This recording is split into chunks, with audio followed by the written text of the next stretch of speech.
का एक सेपरेट संविधान, एक पृथक संविधान होना चाहिए। उसके बाद बर्किनहेम, जब साइमन कमीशन आया तब बच्चों मांग फिर से जो पब्लिक और साइमन कमीशन ने जाति प्रारूप तैयार करने के लिए कहा, जो नेहरू रिपोर्ट के रूप में एक जिसे मिनी संविधान का स्वरूप उस वक्त पर कहा गया था, वो सामने आया। और बच्चों आपको पता है कि हम संविधान की लगातार मांग करते हुए अगस्त प्रस्ताव क्रिप्स मिशन के माध्यम से ये कहा गया कि जो कॉन्स्टिट्यूएंट असेंबली है, जो कॉन्स्टिट्यूएंट असेंबली है वो भारत के लिए बनाई जाएगी। अंततः बच्चों आपको पता है कि कैबिनेट मिशन के द्वारा संविधान सभा का गठन का प्रस्ताव किया गया। संविधान सभा बनी 9 दिसंबर 1946 में बच्चों पहली संविधान की बैठक हुई। 2 वर्ष 11 महीने 18 दिन के अथक प्रयासों के बावजूद बच्चों हमारी सभा, संविधान सभा ने मिलकर एक संविधान तैयार किया और उस संविधान को बच्चों प्रारंभिक स्तर पर तो कुछ अनुच्छेदों के साथ लागू किया गया और पूर्ण रूप से बाद में बच्चों 26 जनवरी कब 1950 में उसे हमने आत्मार्पित, अंगीकृत या पूर्ण रूप से बच्चों भारत के लिए क्या किया, समर्पित किया, उसे मान्यता दी।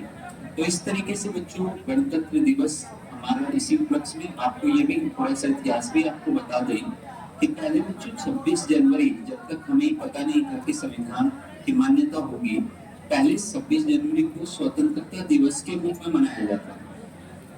और ये लगातार 1930 से लेकर बच्चों 1930 से लेकर 1947 तक ये चलता रहा। लेकिन फिर देश आजाद हुआ बच्चों कब, 15 अगस्त 1947 में।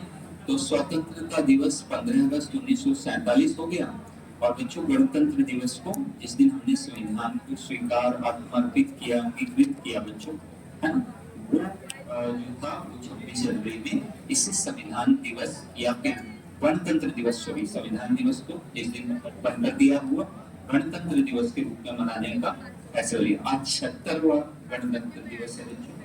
और एक बात और आपको बता दें कि जब बच्चों हमने लाहौर अधिवेशन में संविधान की पूर्ण स्वराज की मांग की थी और तिरंगे झंडे को अपनाया गया था रावी नदी के किनारे, जब लाहौर में जवाहरलाल नेहरू ने बच्चों तिरंगा झंडा फहराया, तो उसके बाद 2 जनवरी में कांग्रेस की कमेटी हुई और उसने बच्चों पूरा प्रारूप बनाया कि अब आगे स्वतंत्रता दिवस 26 जनवरी को ही मनाया गया। तो 26 जनवरी का काफी ऐतिहासिक महत्व है, इतिहास के दृष्टिकोण से भी इसका महत्व है। तो हमने बहुत कम शब्दों में आपको बताया कि कैसे संविधान की मांग बच्चों होने के बाद कैसे संविधान हमारे सामने आया और 26 जनवरी का पहले महत्व क्या था, इसे किस तरीके से शुरू किया गया, बाद में इसे कैसे गणतंत्र दिवस के रूप में लाया गया। ठीक है, तो ये तो रिपब्लिक डे का बच्चों एक छोटा सी बात थी। साथ में हम लोग जो है इस बात के लिए सोच रहे थे कई दिनों से कि आपके लिए किस प्रकार का आयोजन रखा जाए और विचार विमर्श चल रहा था। हालांकि आपके सम्मुख ये बातें तो कल एक वो भी सीक्रेट तौर पर रखी गई थी, लेकिन केजीएस की टीम इस बात को कई दिनों से गहन मंथन कर रही थी कि आपके लिए विशेष प्रबंध किया जाए।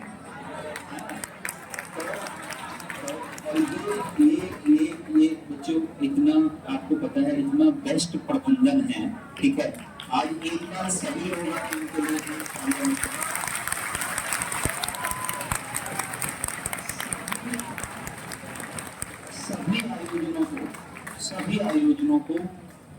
सभी आयोजन में जो सेलिब्रेशन होते हैं उसको इतने सिस्टमेटिक ढंग से और इतने शांत तरीके से मैनेज किया जाता है कि सच में दिल्ली जैसे बड़े मेट्रो सिटी में भी बच्चों इतने बड़े हॉल को संचालित करने के लिए कम से कम 30-40 लोगों की पूरी एक टीम होती है बच्चों।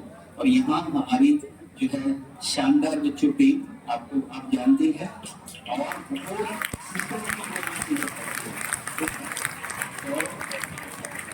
इनके लिए हमें थैंकफुल होना चाहिए कि नहीं होना चाहिए। इतने ऑर्गेनाइज वे में बच्चों क्लासेस चल के हम आके खड़े हो जाते हैं, आप आके बैठ जाते हो, इसके पीछे कभी सोचते हो इसके पीछे कौन है? इसके पीछे ये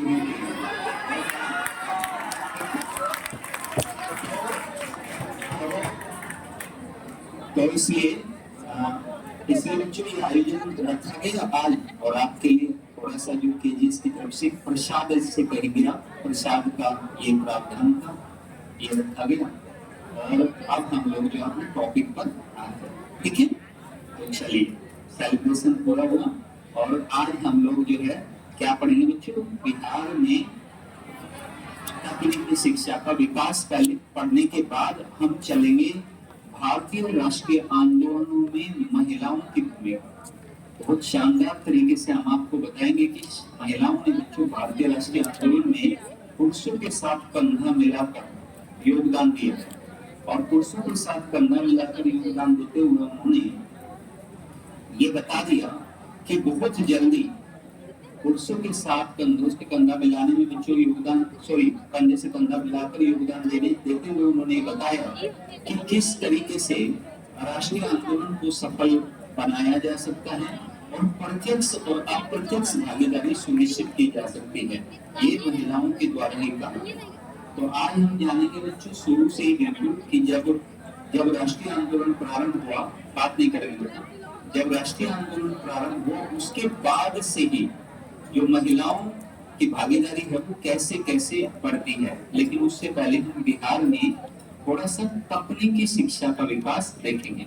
कल की क्लास में बच्चों हमने आपको बताया था कि कल की क्लास में हम लोगों ने डिटेल के साथ बच्चों भारत में शिक्षा के विकास को समझने का प्रयास किया था कि भारत में शिक्षा का विकास जो है वो किस किस तरीके से हुआ है।